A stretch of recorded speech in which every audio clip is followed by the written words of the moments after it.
This is Marilyn Bradford with Right Recovery for You, and I'd like to talk with you today about primary and secondary addictions. I used to think all addictions were created equally, that relationship addictions, spending, eating addictions, abuse addictions, they were all the same. But what I've actually found is that all addictions have one underlying addiction. And that's the primary addiction, and that's the addiction to judging ourselves and the wrongness of us. There isn't a single person I've ever worked with out there, no matter what their secondary addiction was, like spending or gambling or internet or workaholism, that didn't have this underlying primary addiction.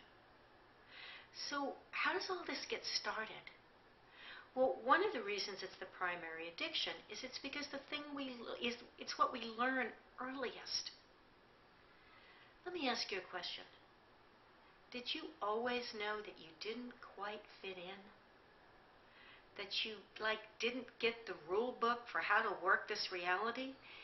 I know you're smart. That's not the issue. The issue is knowing as a child that there was something, quote, different about you. And for most of us, we took that difference and we judged it as us being wrong. Somehow, if we couldn't fit with everybody else, if we couldn't see it the way they saw it, we were wrong. It wasn't ever in our awareness that maybe they were wrong, or maybe we were just different and that was okay. It was always coming back to judging us and the parts of us that didn't fit as wrong. So what do we do with that? So we start cutting off those parts and pieces of ourselves that don't fit, that we've judged as wrong.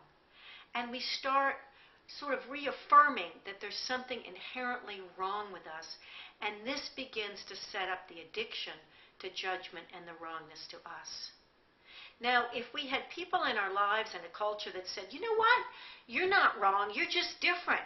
Be the different that you are. Be all of you.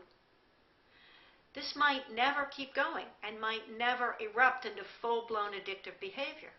But what actually happens is that most people and this society and the culture are actually happy for us to be wrong and judge ourselves that way and to cut ourselves off and diminish ourselves. Because this ensures that we won't be trouble and that we'll be controllable.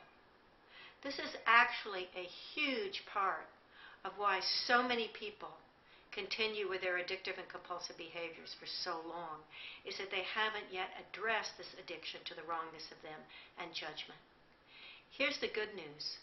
Just by recognizing that it exists, you can begin to look and see the effect it's had in your life and to make some different choices. This is Marilyn Bradford, helping you to overcome the addiction you didn't think you could overcome. Please check out my website for more information.